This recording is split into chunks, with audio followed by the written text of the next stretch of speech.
అంటే కష్టపడ్డ కార్యకర్తలకు గుర్తింపు ఉన్నదా కాంగ్రెస్ పార్టీలో? మొన్న మీరు చెప్పారు యువజన కాంగ్రెస్కు నష్టం జరుగుతుందని చెప్పారు, కానీ నికార్సైన కార్యకర్తలకు యువజన కాంగ్రెస్ కాకుండా కష్టపడ్డ వాళ్ళకు కార్యకర్తలకు ఉన్నదా? లేకపోతే మీరన్నట్టుగా ఈ దందాలు చేసేటోళ్ళకు, రియల్ ఎస్టేట్ చేసేటోళ్ళకు? పార్టీని విభేదించిన అని కాదు, ఇవాళ నాకేదో పార్టీలో నాకు ఇప్పుడు కూడా చెప్తున్నాను, నాకు పార్టీలో అన్యాయం జరిగింది. నాకు అన్యాయం జరిగినా కూడా నేను పార్టీలో దిగమింగుకొని పనిచేసేటువంటి స్వభావం నేను ఉన్నోన్ని. కాకపోతే అక్కడ జరిగిన సమస్య ఏంటంటే, నాకు జరిగిన పర్వాలేదు, బట్ నా కుటుంబానికి జరిగిన అన్యాయం కాబట్టి నా కుటుంబం ఏమో అన్యాయం చేసిందండి. నాకు టికెట్ ఇవ్వకపోనుండే, ఇలా కాకపోతే రేపు కొట్లాడేటోని. నాకు ఇంకా వయసు ఉన్నది, ఏజ్ ఉన్నది, పార్టీ జెండా నమ్ముకొని పనిచేస్తుంది కదా.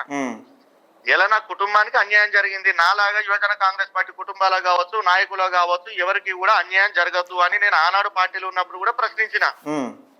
ఆనాడు పార్టీలు ఉన్నప్పుడు కూడా అడిగిన, ప్రతి ఒక్క గ్రామానికి సంబంధించినటువంటి విలేజ్ యువజన కాంగ్రెస్ పార్టీ విలేజ్ ప్రెసిడెంట్ నియమించాలి.